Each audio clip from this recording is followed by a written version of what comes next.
Hai teman-teman semuanya, bagaimana kabar kalian? Mudah-mudahan kalian sehat ya. Kembali lagi dengan saya. Pada kesempatan kali ini kita akan belajar bersama-sama materi IPAS kelas 3 SD bab 5, aku dan lingkungan sekitarku.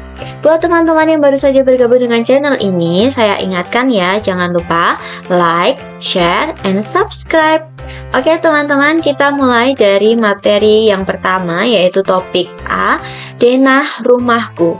Kita akan belajar tentang definisi denah ya teman-teman.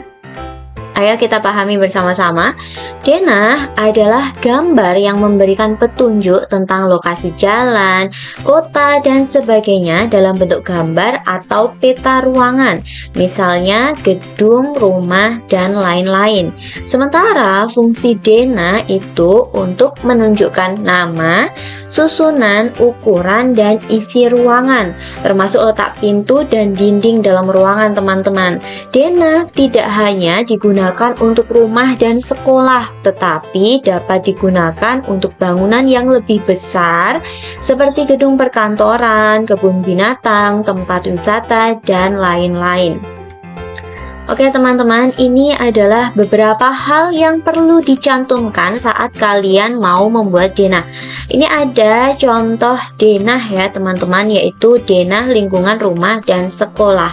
Kira-kira dari gambar ini hal yang perlu dicantumkan itu apa ya teman-teman?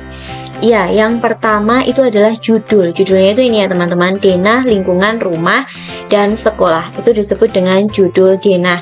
Lalu ini ada keterangan rumah Pak RT, taman, toko buah, terminal bus, rumahku, sekolah, kampus. Itu merupakan nama ruangan atau nama bangunan. Lalu hal ketiga yang perlu dicantumkan dalam denah itu adalah gambaran lokasi umum teman-teman. Seperti ini ada jalan, kemudian bagaimana lingkungan rumah dan sekolah, terus ada taman dan lain sebagainya teman-teman. Dan yang tidak kalah pentingnya, hal yang harus kalian cantumkan supaya pada saat orang lain membaca denah kalian itu tidak tersesat untuk menentukan tempat tujuan mereka, itu harus ada ini teman-teman, disebut dengan petunjuk arah mata angin ya. Dan yang perlu kalian ingat, untuk menggambar denah, arah utara itu menghadap ke atas ya teman-teman. Ini utara, kemudian sebelah bawah adalah selatan, samping kanan adalah timur, dan samping kiri adalah arah barat. Paham sampai sini teman-teman? Oke, kita lanjutkan ke topik B, yaitu denah tempat tinggalku. Ini ada contoh denah lingkungan rumah Ian, Aga, dan Mia. Lihatlah denah di samping. Menurut kalian bagaimana rute yang harus dilalui Ian agar bisa tiba ke rumah Mia? Ini rumah Ian ada di sebelah sini ya teman-teman, sementara rumah Mia ada di sebelah sini. Bagaimana caranya supaya Ian tidak tersesat untuk sampai ke rumah Mia teman-teman? Ada yang tahu? Ya, mari kita cek jawaban kalian ya. Yang pertama, Ian dari rumahnya itu harus berjalan ke arah selatan ya teman-teman, atau ke arah bawah sini, melewati jalan Kemuning. Lalu sampai di pertigaan, Ian harus belok ke timur, melewati jalan Melati. Nah, di jalan Melati ini ada pohon besar, Ian melewati pohon besar, kemudian melewati rumah Aga juga, dan melewati toko Pak Tino.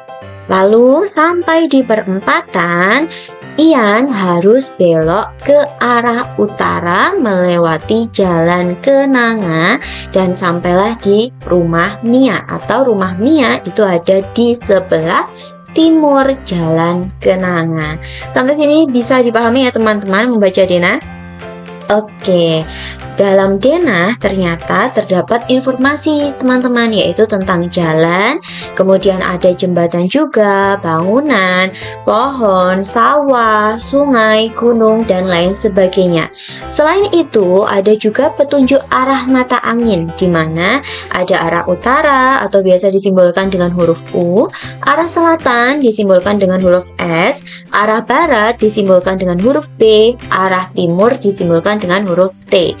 Dan Alat yang digunakan untuk menentukan arah mata angin itu disebut dengan kompas ya teman-teman.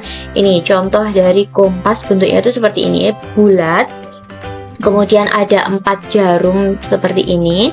Atas itu menunjukkan arah utara, kemudian bawah menunjukkan arah selatan, sebelah kanan menunjukkan arah timur, dan sebelah kiri menunjukkan arah barat. Matahari terbit dari timur dan tenggelam di barat. Posisi matahari ini dapat membantu kita untuk menentukan arah. Jika kalian menghadap arah utara, seperti gambar ya, ini kan menghadap arah utara, maka timur adalah arah di sebelah kananmu, dan barat adalah arah di sebelah kirimu. Jadi coba nanti teman-teman bersama orang tua di rumah mempraktekkan ya, membaca arah mata angin di lingkungan rumah kalian. Oke?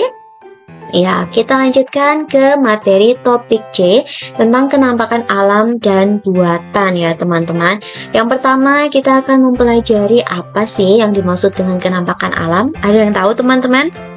Ya, ternyata kenampakan alam itu adalah semua bagian di lingkungan sekitar kita yang terbentuk akibat proses alami. Lalu contohnya apa saja ya teman-teman? Ada yang tahu? Iya, betul sekali. Jadi kenampakan alam itu contohnya ada gunung, sungai, danau, bukit, lembah, pantai, muara, dataran rendah, dan dataran tinggi. Sementara pengertian dari kenampakan buatan, apa coba teman-teman?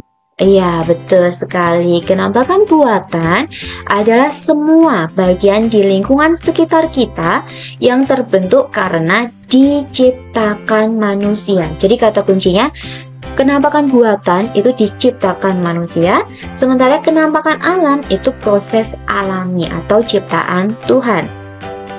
Lalu contoh dari kenampakan buatan itu apa teman-teman? Iya betul, contohnya itu ada bangunan, gedung, jembatan, waduk, bisa bendungan juga. Lalu ada taman, jalan ini bisa jalan raya, jalan tol, jalan layang gitu ya teman-teman. Kemudian ada terowongan dan lain-lain. Nah, dari sini teman-teman, kenampakan alam itu terbagi menjadi 2 jenis. Yang pertama adalah kenampakan daratan. Adalah semua kenampakan alam yang bisa ditemui di darat dan tidak digenangi air, teman-teman. Lalu contoh kenampakan daratan itu apa ya, teman-teman? Oke, coba kalian perhatikan gambar berikut. Ini jadi contoh kenampakan daratan itu ada bukit, kemudian lembah, pegunungan, pantai, tanjung, lalu ada dataran rendah, ada dataran tinggi juga.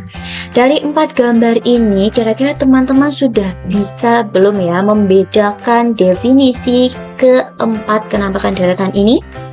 Oke, mari kita pelajari bersama-sama. Yang pertama adalah bukit. Bukit itu merupakan daerah permukaan tanah yang lebih tinggi dibandingkan dengan daerah di sekitarnya, teman-teman. Lalu berikutnya ini, apa bedanya bukit dengan gunung ya? Oke, gunung itu adalah bagian daratan yang lebih tinggi dibandingkan bukit, teman-teman. Dan coba kalian perhatikan di bawah pegunungan ini itu ada daerah yang landai, hijau, penuh dengan pepohonan. Ini disebut dengan apa teman-teman? Iya, disebut dengan lembah, yaitu daerah landai di kaki gunung. Kemudian ada pantai, teman-teman.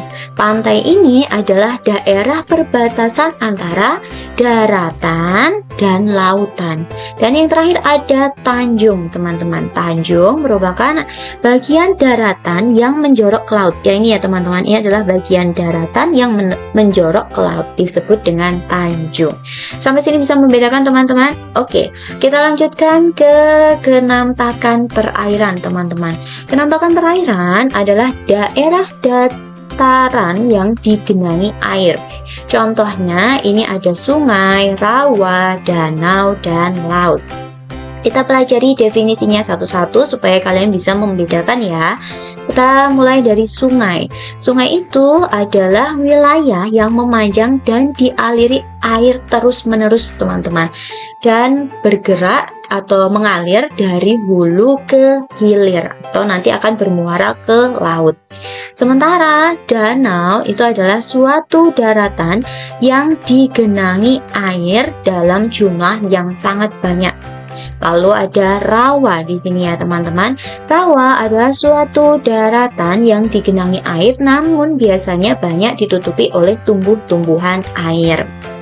Dan yang terakhir, kenampakan perairan adalah laut, yaitu kenampakan perairan yang tidak dikelilingi oleh daratan. Sampai sini cukup jelas ya teman-teman. Oke, nanti kalian harus bisa membedakan antara kenampakan alam, kenampakan buatan, lalu kenampakan daratan, dan kenampakan perairan, serta harus mampu menyebutkan contoh masing-masing ya. Baiklah teman-teman, sekiranya cukup sekian video yang dapat saya sampaikan pada kesempatan kali ini. Kurang lebihnya saya mohon maaf, dan jangan lupa untuk tetap semangat belajar ya.